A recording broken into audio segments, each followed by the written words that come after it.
Zary no fikyu ny fahitako anao indray anilako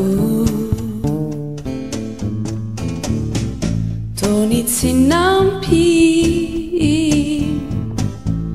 manontany tenao ndraindray ianao ve io hatrizay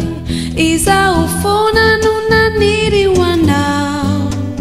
nikiaroka nitady hevitra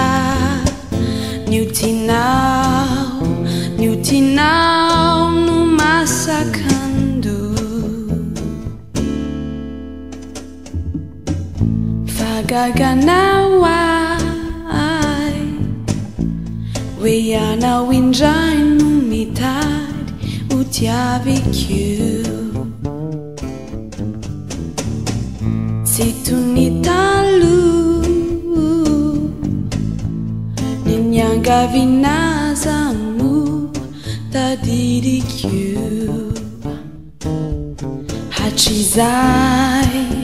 hatrizay izaho foana no naniry ho anao nikiaroka nitady hevitra niutinao no masakando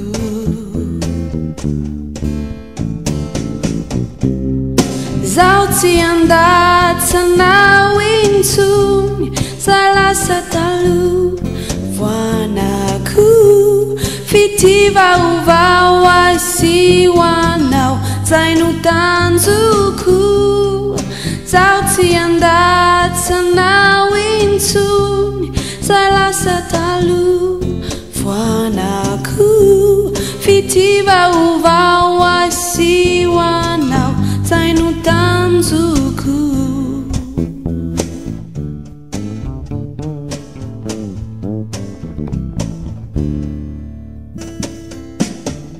nisafidimpo de niutianao indray toy ny taloha azoko antoka fatapitratreo lay ianao zay nilalao hatrizay izaho foana no naniry ho anao nikiaroka nitady hevitra niutinao no masakando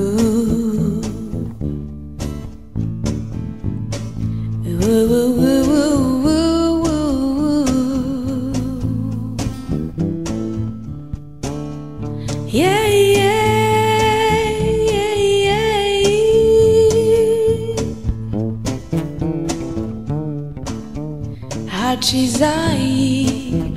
hatrizay